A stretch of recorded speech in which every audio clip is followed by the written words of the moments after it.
नमस्कार, मैं मधुबाला। आप देख रहे हैं कि न्यूज 24। तो चलिए एक नजर डालते हैं देश विदेश की 10 प्रमुख खबरों पर।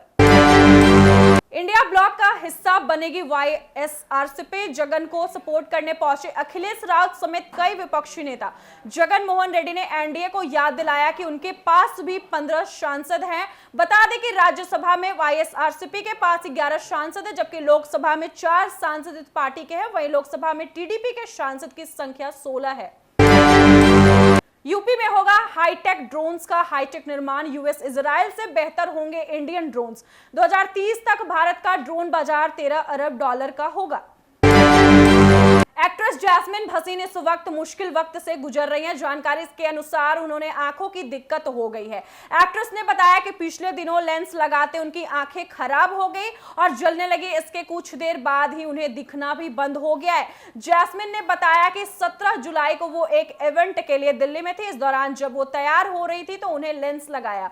लेंस लगाते ही उनके आंखों का बुरा हाल हो गया था। लेंस लगाने के बाद आंखें जलने लगी। एक्ट्रेस ने बताया कि वह तुरंत डॉक्टर के पास जाना चाहती थी, लेकिन काम की वजह से वो उस वक्त नहीं जा पाई। इस घटना के बाद उसी रात एक्ट्रेस को आई स्पेशलिस्ट के पास जाना पड़ा। वहां डॉक्टर ने बताया कि उनकी आंख का कॉर्निया डैमेज हो चुका है। इसके बाद एक्ट्रेस की आंखों पर बैंडेज लगाया गया। इसके बाद एक्ट्रेस मुंबई लौट आई और आगे का इलाज करवा रही हैं।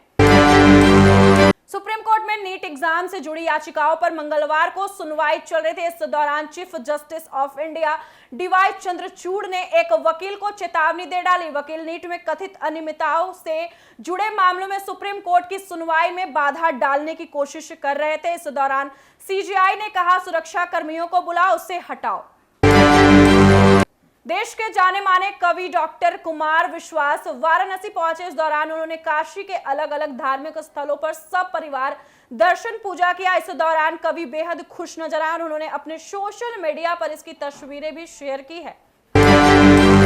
नेपाल के काठमांडू में त्रिभुवन इंटरनेशनल एयरपोर्ट पर बुधवार को एक विमान क्रैश कर गया। हादसे का वीडियो सामने आया, जिसमें दिख रहा है कि विमान रनवे पर अटैक ऑफ के दौरान जमीन पर फिसलता है और उसमें आग लग जाती है।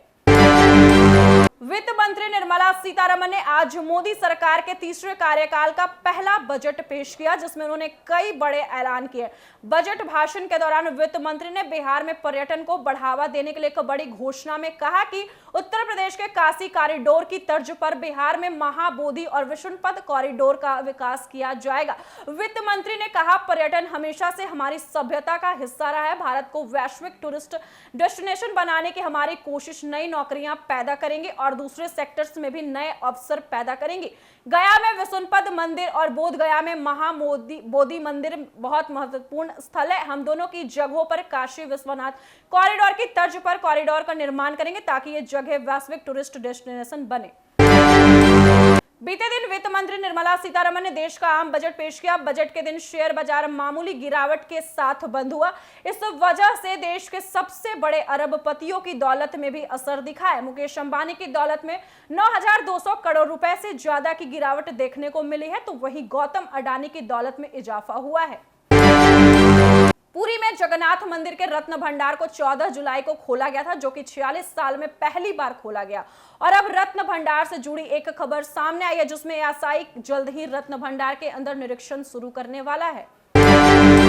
मुंबई में सोमवार को एक प्रेस कॉन्फ्रेंस के बाद नए हेड कोच और नए कप्तान के साथ श्रीलंका पहुंची टीम इंडिया टी20 सीरीज फतह करने को पूरी तैयार है।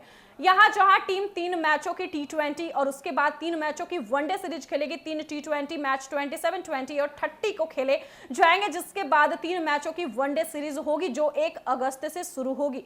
गौतम गंभीर का हेड कोच बनने के बाद यह पहला मिशन होगा। तो इसी तरह देश विदेश की 10 प्रमुख खबरों के लिए बने रहिएगा हमारे साथ। एक न्यूज 24 को ज्यादा से ज्यादा शेयर कीजिएगा, लाइक कीजिएगा, फॉलो कीजिएगा। धन्यवाद।